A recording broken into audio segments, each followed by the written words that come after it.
Lah ini kalau di sini dinamakannya keliki Cina atau jarak Cina. Nah ini biasanya dipakai obat luka. Nah caranya begini, cuman di ini aja batang ininya, daunnya aja. Nah ini yang dipakai getahnya. Kalau umpamanya luka itu cuma ditempelin di luka aja. Tapi kemungkinan karena iodiumnya tinggi ini kemungkinan perih. Tapi cepet ini lukanya cepat sembuh jadi. Kalau yang ini tanaman jambu biji. Nah ini biasanya dipakai kalau umpamanya ada yang diare gitu. Yang dipakai biasanya yang muda. Ini ada yang direbus, terus ada yang dikunyah langsung. Yang dikunyah biasanya yang ini. Nah kalau tanaman ini, kalau yang di sini disebutnya lili gundi. Nah ini biasanya dipakai kalau umpamanya ototnya tegang, kalau umpamanya yang bengkak habis kesleo itu masih ada bengkak-bengkak, ini dipakai. Ini diulek terus dicampur sama beras. Itu diolesin di ini di tempat bengkaknya itu. Nah dan dulu orang-orang yang dari daerah-daerah pegunungan, kalau umpamanya mereka punya bayi, untuk mengusir nyamuk, yang ini dipakai, digantung di samping bayi itu tidur, kemungkinan baunya yang tidak disukai sama nyamuk. Nah, kalau yang ini namanya tabie keripit, kalau disebutnya di sini tabie keripit. Ini sejenis tabie bun ini. Ini biasanya dipakai kalau umpamanya ada yang disengat serangga, lebah atau tawon. Ini nanti dikunyah, nanti ditempelin di tempat lukanya itu.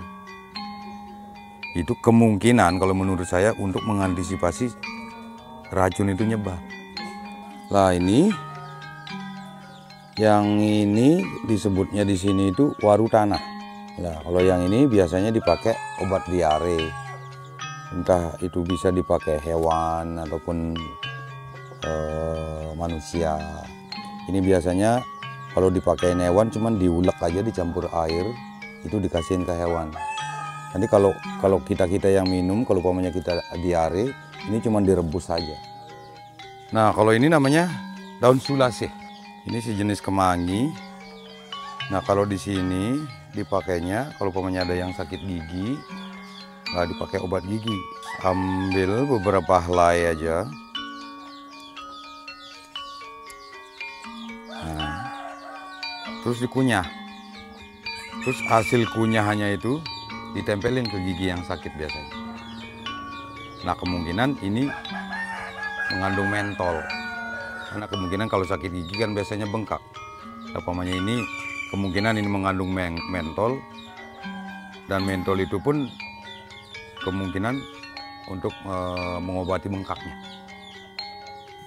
Kalau yang ini disebutnya di sini itu kapilayu. Nah, ini biasanya untuk dipakai obat kaki bengkak kayak kaki gajah.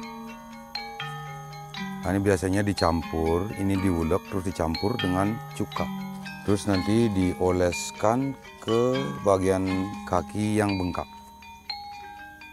Kemungkinan semua sudah pada tahu bahwa ini namanya daun piduh kalau di sini. Kalau bahasa Indonesia kemungkinan pegagan ya. Kalau ini kita bisa pakai obat luka juga bisa. Nah, ini tinggal dikunyah karena air liur sudah mengandung asam, kemungkinan bercampur dengan iodium. Sudah dipakai bisa dipakai obat luka gitu. Nah, kalau di Bali pada umumnya nih dipakai. Kalau di sini dipakainya ini sayur urap. Nah, nanti ini direbus terus dipotong-potong, nanti dicampur itu apa namanya?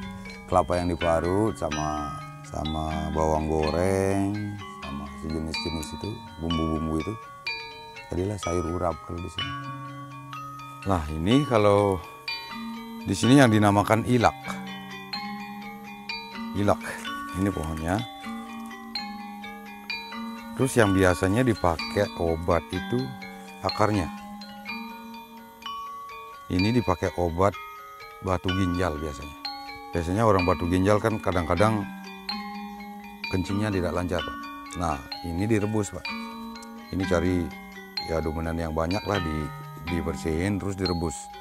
Nanti dicampurnya dengan daun limau yang muda.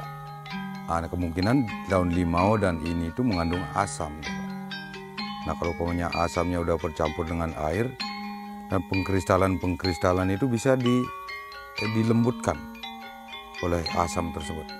Makanya dipakai. Biasanya kalau umpamanya dipakainya itu diminum 2 gelas pagi, 2 gelas siang, 2 gelas malam.